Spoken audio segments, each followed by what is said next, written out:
Okay, got the new cases in for the Ranger 900 transmission cases. We're going to do the turf delete on.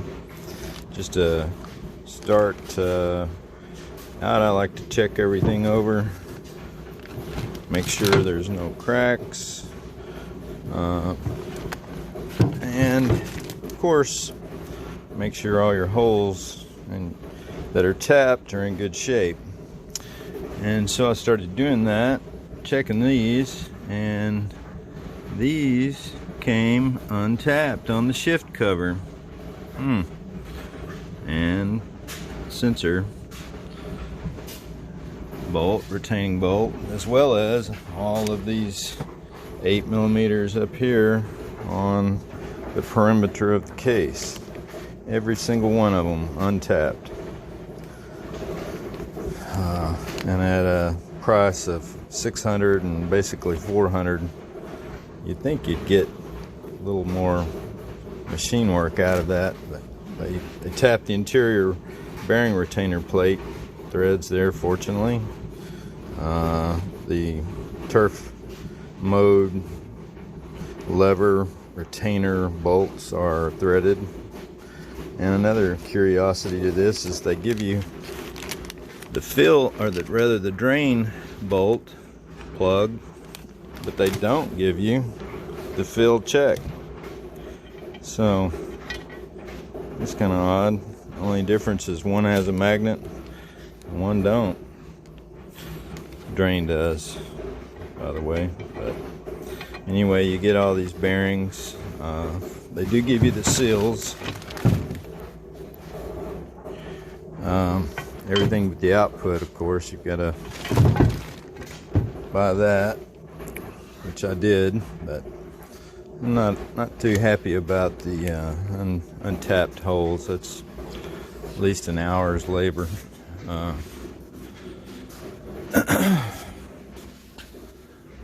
There's our old cases,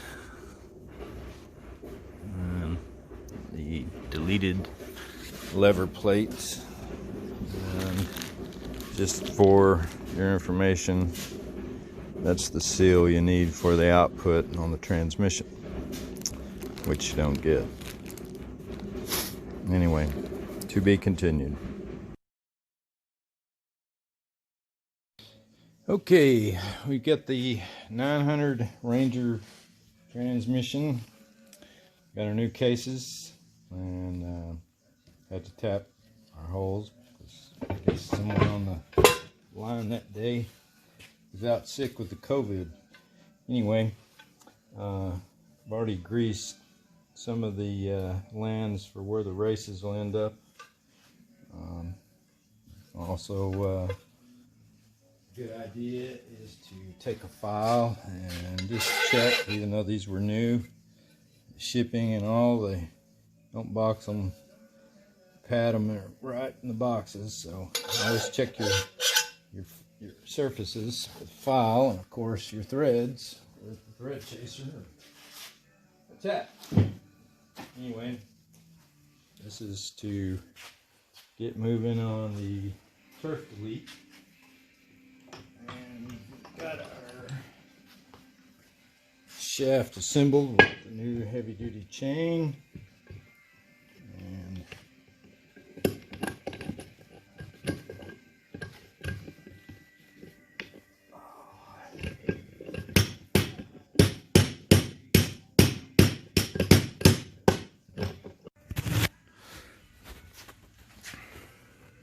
there's the bearing retainer plate. Anyway, getting these four guys in, and they almost have to go in together. Actually, you can start with these three, leave this one a little high, and then as you're working them in and start to see the bearing races going in, then bring this big guy in here. And it's, I'm not gonna lie, it's a challenge. It's just a finagle thing. It's not anything where you want to beat it in there with a steel hammer. If you're going to use any kind of persuasion, use soft mallets or poly face or better. Anyway, just wanted to cover that. And just once more, I've got my main gear here, the Turf Delete gear in the freezer. Help shrink it some. And let's see if we can video better. I'm a much better mechanic than I am a video artist.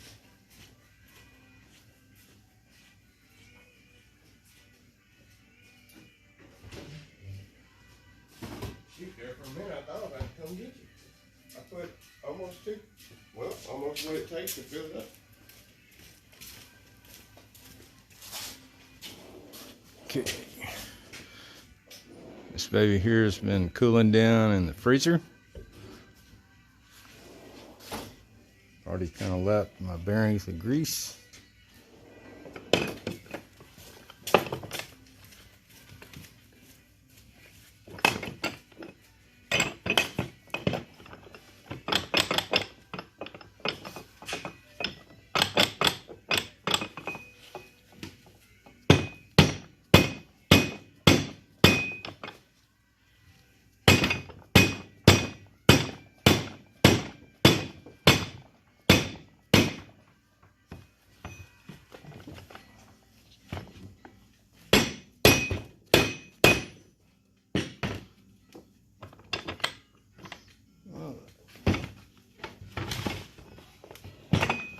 Starts to get a little heavy. Alright.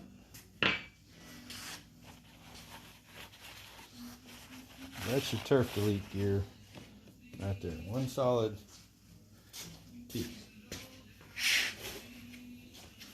As opposed to this little dude right here.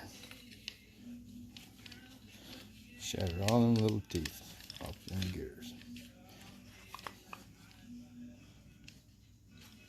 Anyway, out with the old, in with the new.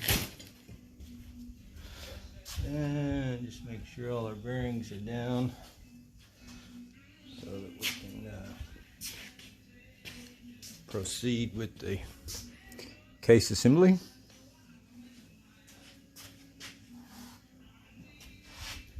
Next we'll do the shift.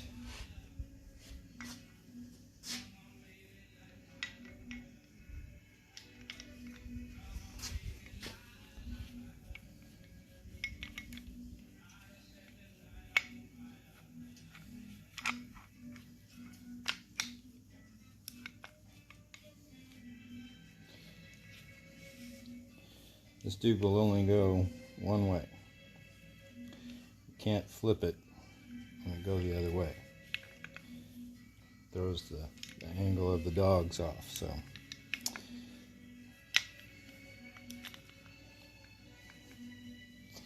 yep, she's spring loaded. So look at there, got it on there backwards. We're talking, let's just paying attention to get to that stuff there.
That's basically the guts.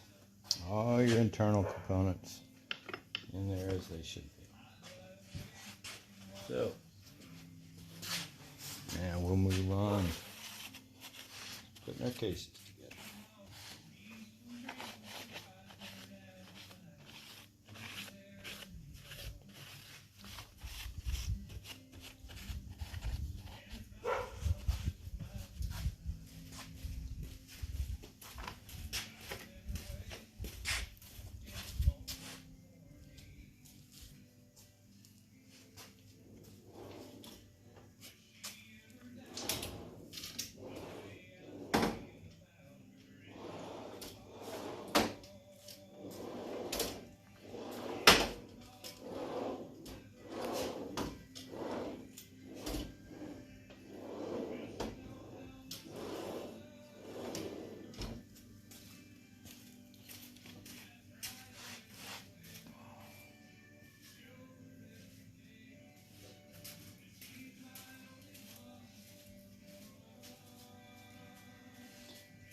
Applying a thin skim coat here.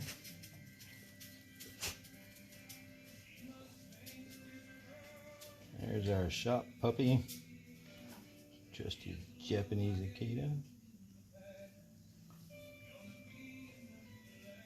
We're using 3-bond, by the way, one of my favorites. I like the black color.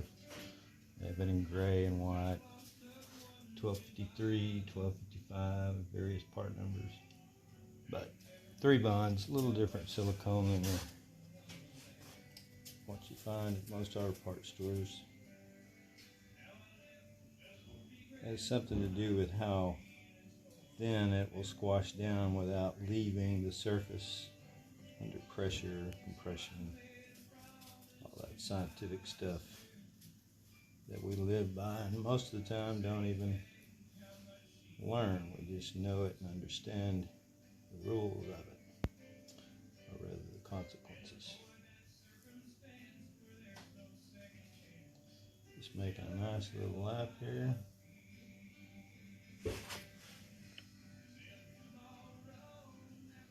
Nice thin little skim coat, not too much. See a lot of them that even from the factory they just, maybe a machine does it, but man, it's a lot of 3-bond inside where it eventually breaks loose from heat, floats around and gets trapped in a filter, a screen, a vent. I've even seen it clog up oil pumps on some Kawasaki. So anyway, just make sure you're 100%. Then skim coat.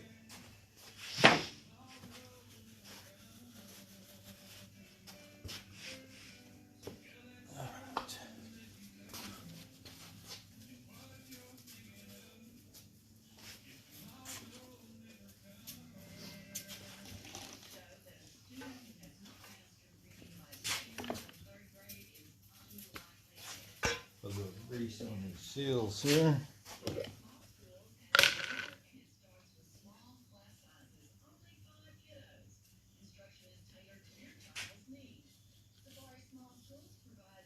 Get a little bit on these bearing lands.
Voila! Makes a different sound when she starts to bottom out.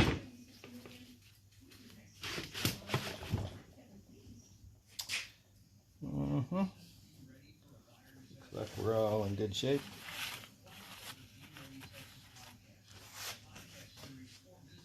I think I'll take this opportunity to point out one thing right here, and that is some rusty splines. And this is bare steel. You know, axles are often bare steel. And when you put them in there, when they're all brand new, a little moisture gets in there, that rust goes to work building, and before long the axles are nearly impossible to get out without ruining a seal or a case, or just really getting ugly with it. So one thing to do, and I do this on every axle we install, is I coat my splines and our little circlip here, retainer clip, with anti-seize. And if you don't have anti-seize, some good grease. Not a whole bunch, just enough to keep a film on both our surfaces so that no rust can build. Anyway, that one's toast for more reasons than one, but always a good idea. Okay. Move along.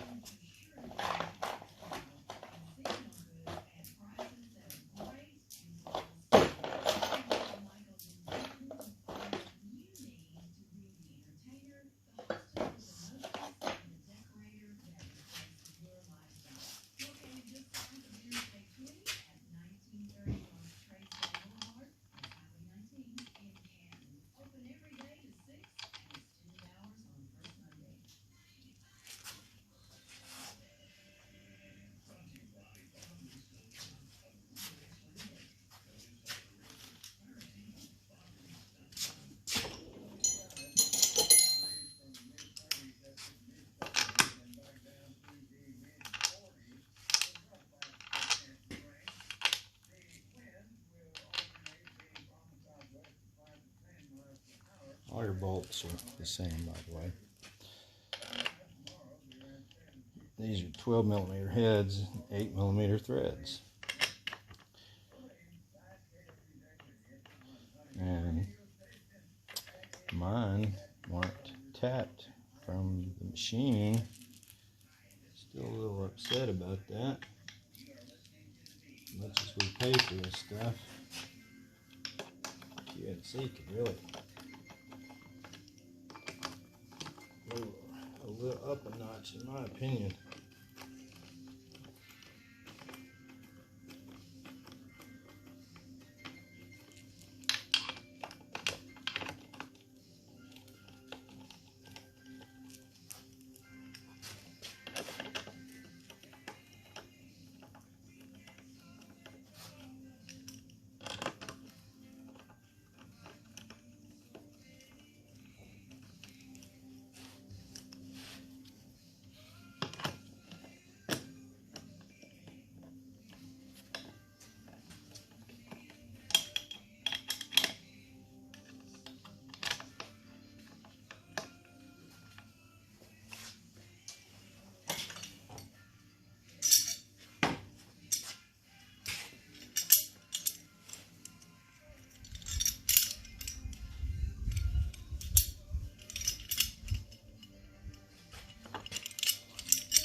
alternate, just move around into a pretty wide circle of attachments. Just keep them around until they're all tight.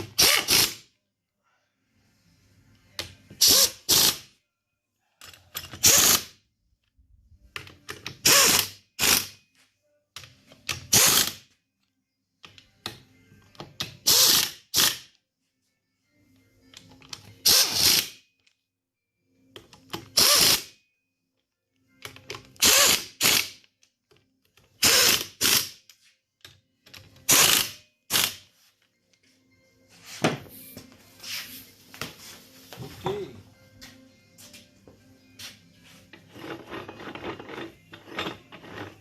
Look, Ma, no surprises.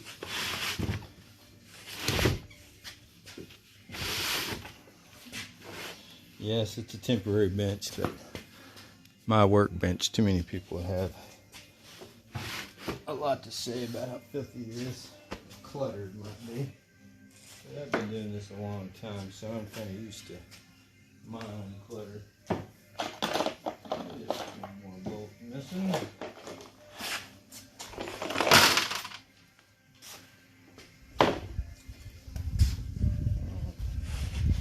Bracket, shift cable bracket. Goes right there. I'm not gonna put it on. I like to leave these off till I get the transmission nestled into its little spot. So leave that alone.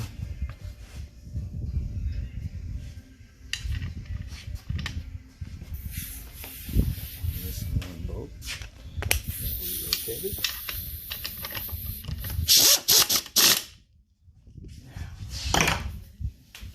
Cases are 100% back together. We've got a nice line of silicone coming around all our edges. And now let's just shift through. Use that. Just another couple things to point out. The Turf Loc solenoid. It moves your little engagement plate. I sourced a plug because we're not going to be using these anymore. So just get you a plug. Not too hard to find.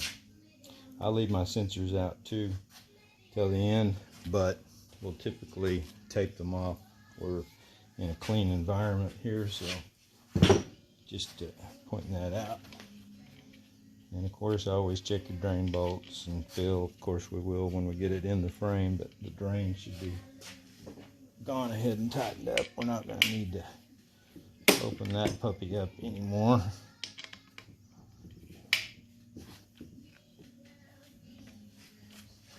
Okay.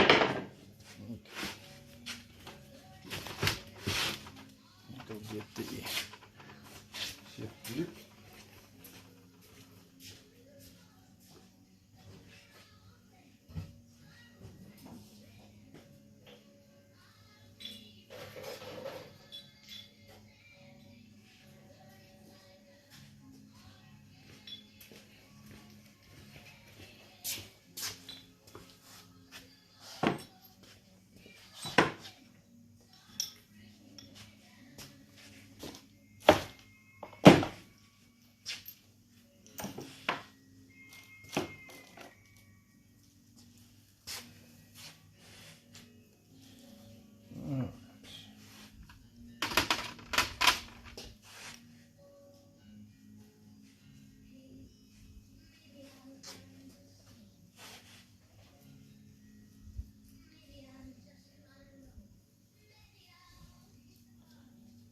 Hopefully you can see that. It's missing one of the splines.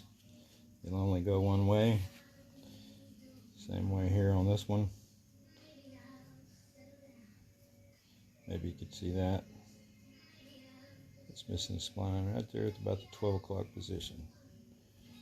So none of this stuff here can be really mixed up. All your splines have that one interlock location, so Can't really mix it up, and also has a punch mark right there. The punch mark, when we're installed, should split the two on the corresponding gear, just like so. So, here we go.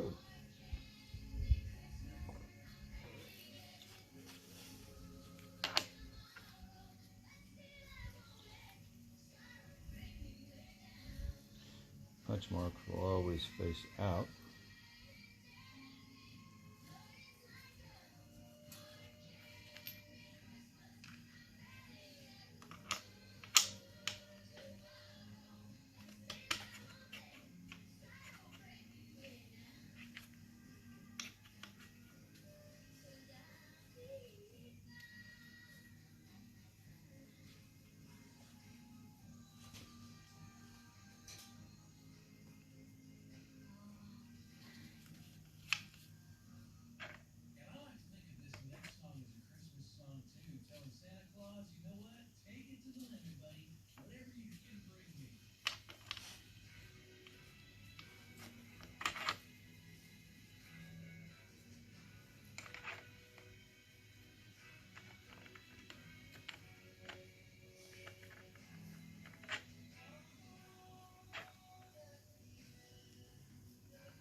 Can't see anything.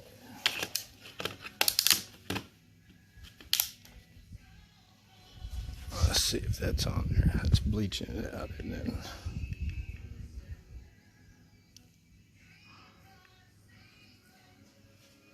Okay.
There we go.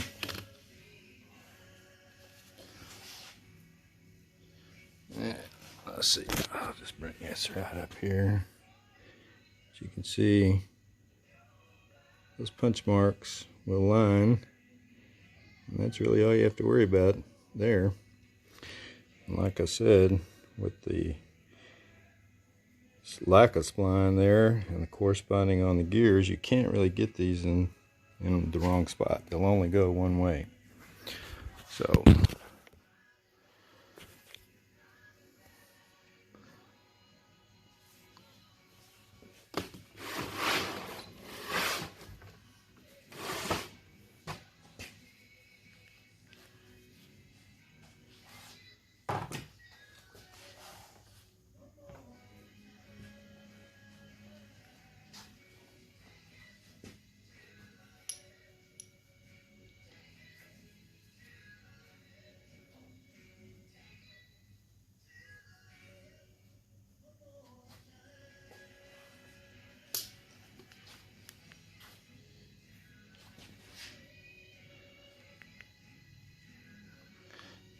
light really runs, it bleaches it out, but I don't hopefully see that. It's about the 12 o'clock position there. Got no spline. It's a double spline, if you will. And that's going to correspond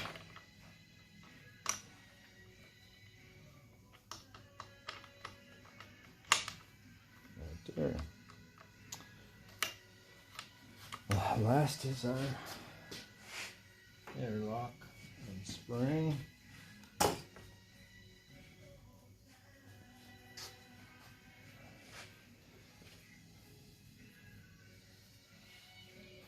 Okay.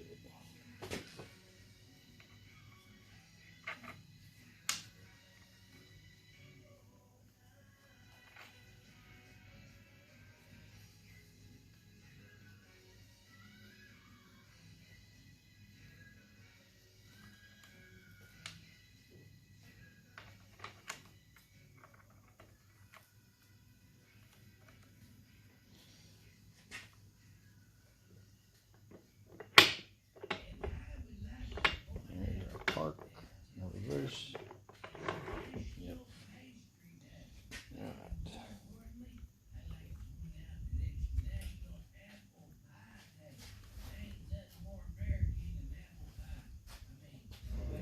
Right there.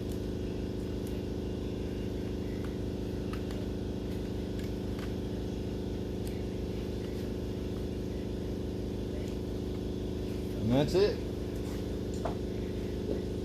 It's assembly. May not have looked the best on video, but anyway, like I said, these aren't really hard transmissions. They're more finesse and just a little wiggle and making it don't go slow. Make sure you're not forcing something out of alignment. Your machining is very good, except for cutting threads. I like to put a little grease in here. It's one of the last places it gets grease. I've had some Rangers come in and, believe it or not, this little shaft hole here where that shaft goes through and that O-ring seals it, it will rust and corrode. And the next thing you know, you think your shift cable's bad, when in reality it's just the interlock.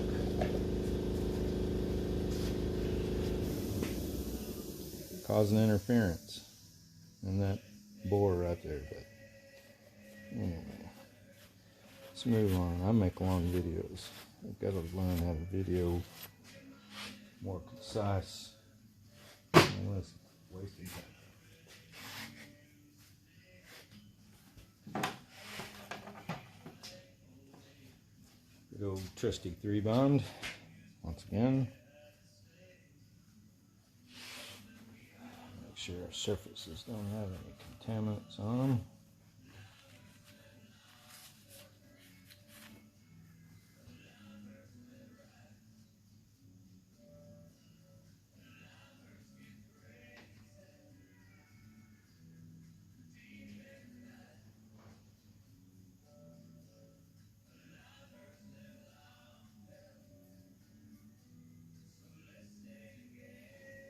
Good even skim coat once again.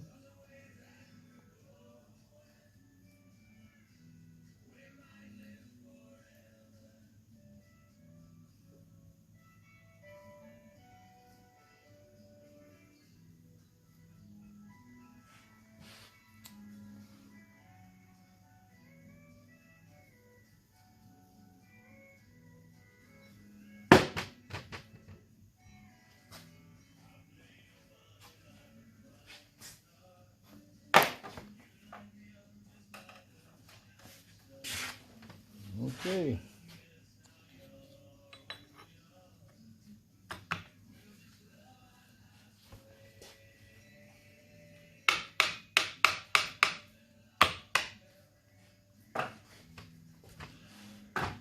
Well, when you hear them go down, you can hear them go down.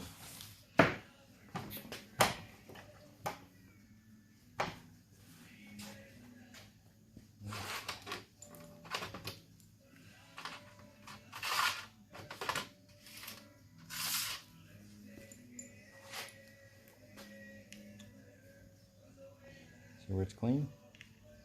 That's what I want. Some kind of harness plate, harness holder again.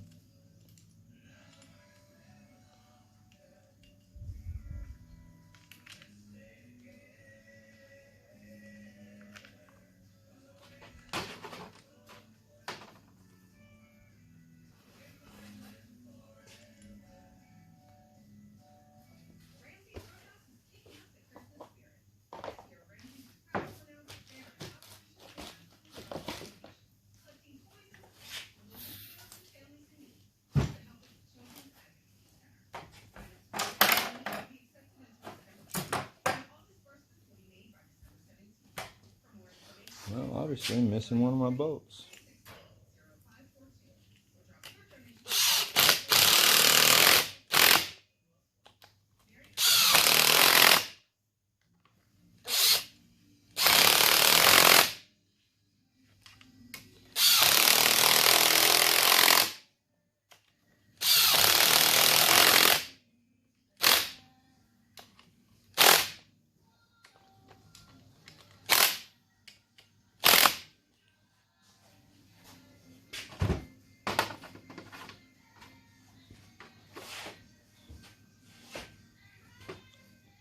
Again,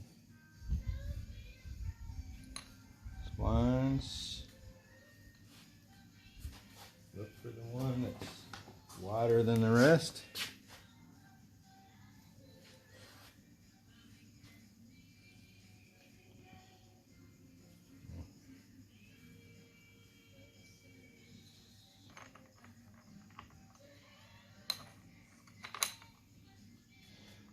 That can't be right.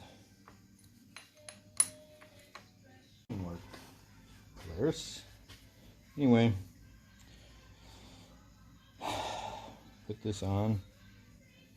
Pretty self-explanatory. It goes in this notch right here. Gear position sensor.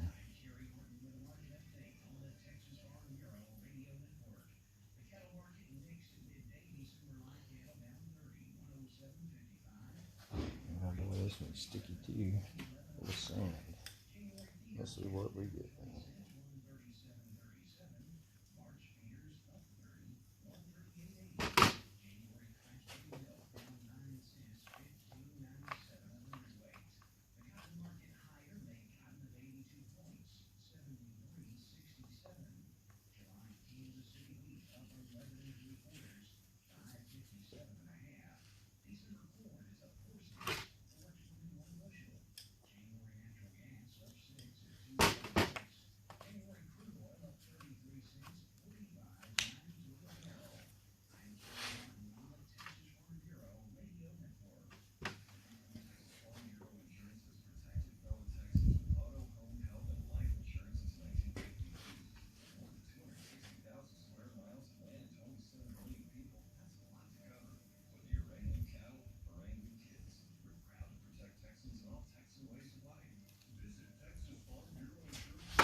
Okay.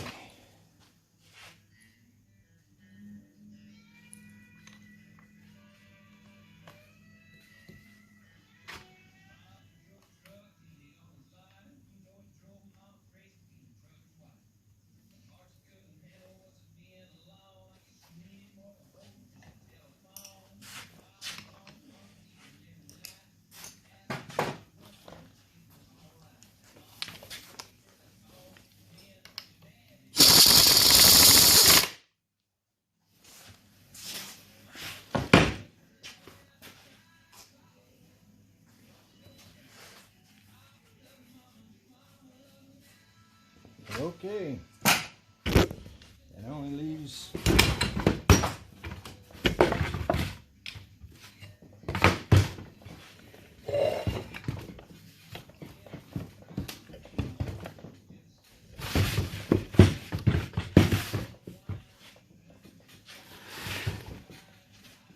let's see.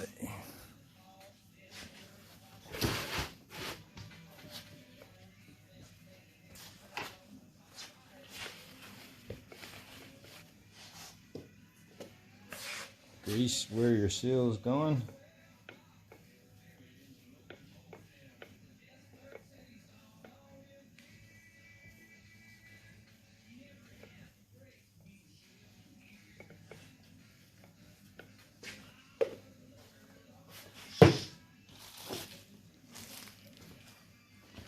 Output shaft seal.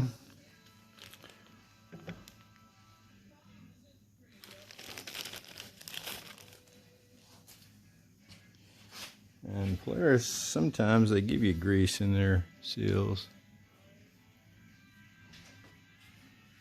Sometimes they don't.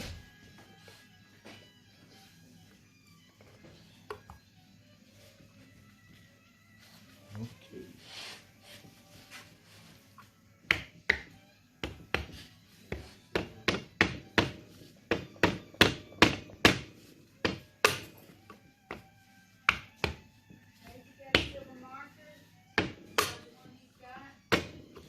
Nope.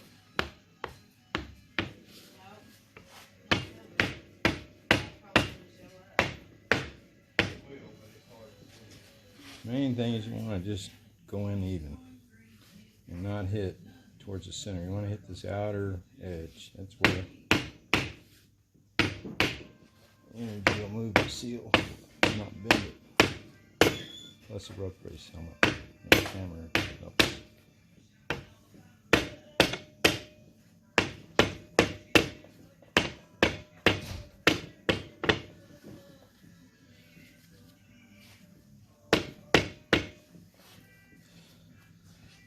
Okay.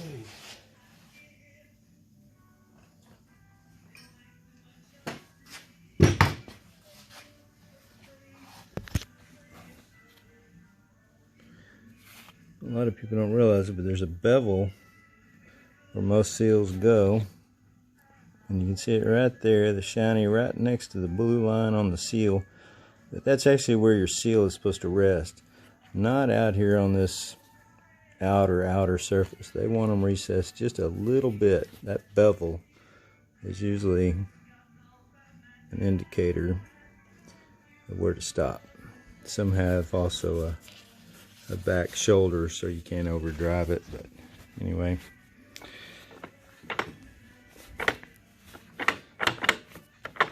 Must be in park, yep. Anyway, there's your Ranger 900 1000 2016. New cases, Turf Loc, reverse chain upgrade, and we used almost exclusively USA or Super ATV's kit, and give them some props. But there's our old cases, our old gears, and would have been able to use this case, but that one ear was gone, and I just don't like taking chances. This one is really going to the trash heap. Come back as a Chinese toaster. And we got a noisy cam chain. We'll do that later. Same motor, same machine. Anyway, please like and share and subscribe. If you need help, I'm always available. Thanks for watching.